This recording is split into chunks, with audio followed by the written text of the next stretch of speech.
red earth of Mexico, it's coming. From China, a piece of the Great Wall, it's coming. You've got to be there.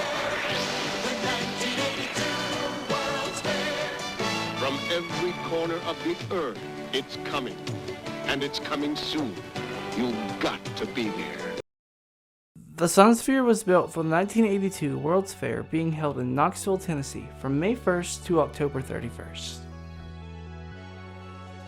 The 82 fair was constructed on a 70-acre old railroad yard, and all but one railway was demolished to make way for the fair.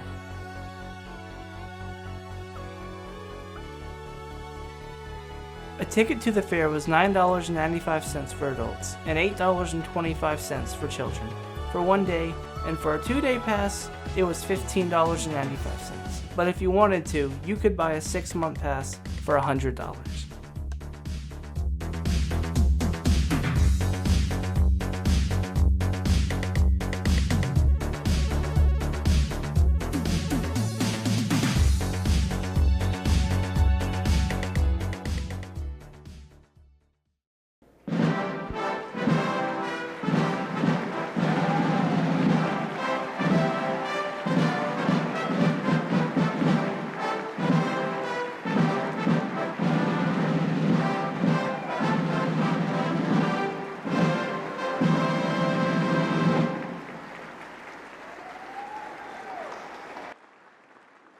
The fair opened with a speech from then President Ronald Reagan, who talked about how good it was to be an American and that our future generation of kids look hopeful.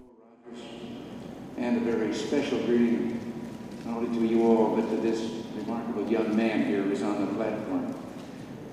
Mac, I hope you won't be wrong if I tell something about to ask him to take that position. And his wife answered the phone and told me he couldn't come to the phone because he was out in a calf roping contest. And hope that as you stroll around these grounds, you're as grateful and proud to be an American as I am, Nancy is. God bless you, and thank you all again.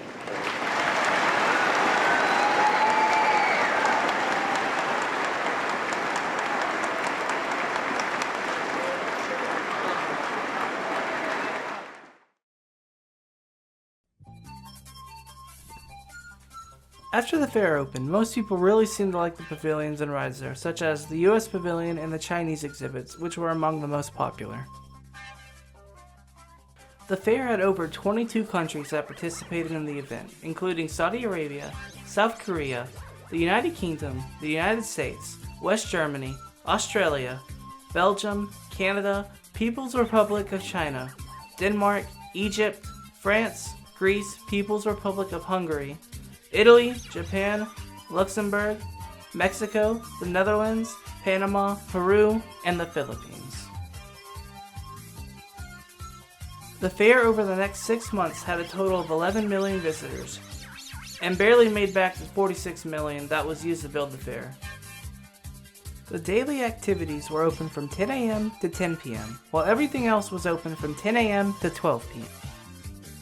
Some notable exhibits from the fair were Egypt's ancient artifacts that were valued at over $30 million, and the one everyone was talking about, the automated 1,200-pound Rubik's Cube from Hungary, which is currently in the Holiday Inn next to the Sun Sphere. The first touchscreen computers were shown off at the 82 fair, along with, for some reason, the world's largest bed, and let's not forget that Cherry Coke was introduced there too.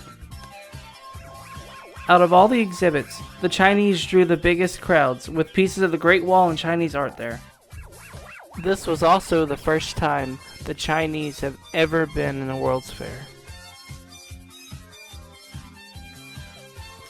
Petro's began its Fritos, chili, cheese, tomatoes, onions, and sour cream in a Fritos bag concoction at the 1982 World's Fair.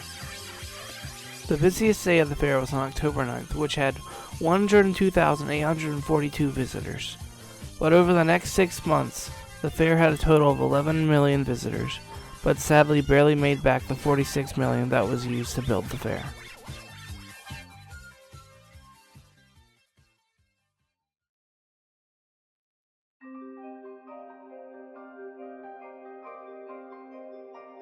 After 1982, the World's Fair site was left almost untouched until 1991, where the city of Knoxville demolished the U.S. Pavilion due to it having structural failure and was to be replaced with a parking lot.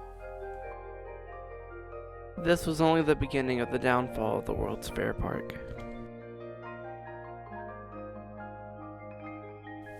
The Japanese Pavilion later became what is now the Knoxville Museum of Art, and the Korean and Saudi Arabian became a frequent concert hall for 8 years. The Sunsphere has remained vacant for most of its life. Various proposals have been submitted to the city from time to time for its redevelopment, but none have really gone anywhere. And to make matters worse, the observation deck had been closed since 1999. There were, however, two proposals that almost came to light in 1994 that involved two restaurants in the top of the Sunsphere. One a fine dining restaurant, and the other would have been a casual dining restaurant called World's Fair Restaurant. In 1999, the Sunsphere was closed for the new construction of the convention center, and wasn't completed until 2001. In 2002, the World's Fair Park was reopened to general events and concerts, such as Earthfest and Greekfest, and a July 4th celebration is held there every year, with the Knoxville Symphony playing a free concert with a massive fireworks display.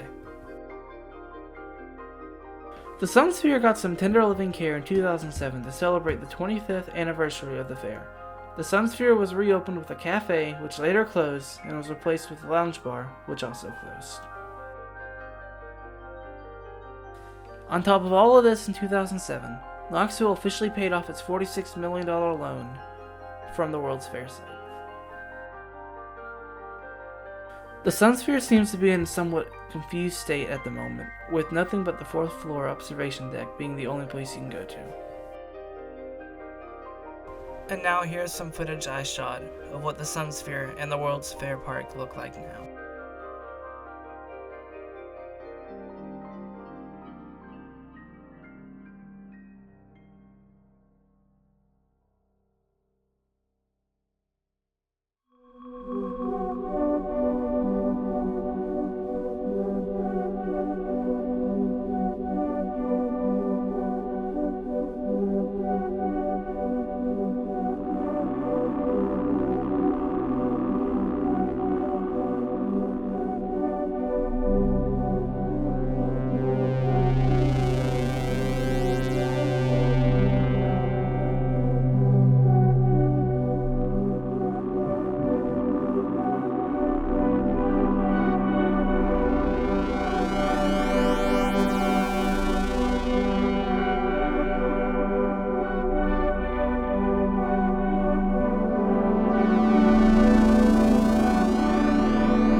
As of August 2018, there is a plan in store for the Sunsphere and the World's Fair Park. The City Council approved the $2.5 million refurbishment of the whole park, including the Sunsphere, which will get the most of the refurbishments, along with the amphitheater getting small upgrades like a new sound booth and canopy repairs.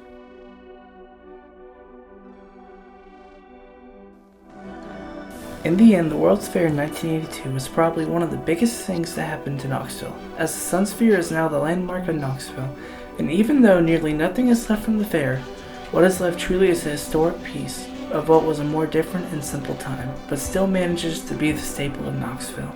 It's coming, and it's coming soon. You've got to be there. Point me in the right direction. I'll be there. The 1982 World's Fair. You've got to be there. I'll be there. I'll be there. I'll be there. I'll be there. I'll be there. You want to see how history is being made in Tennessee. You've got to be there. Columbia, you have okay to land in Knoxville? Roger, Houston, we'll be there.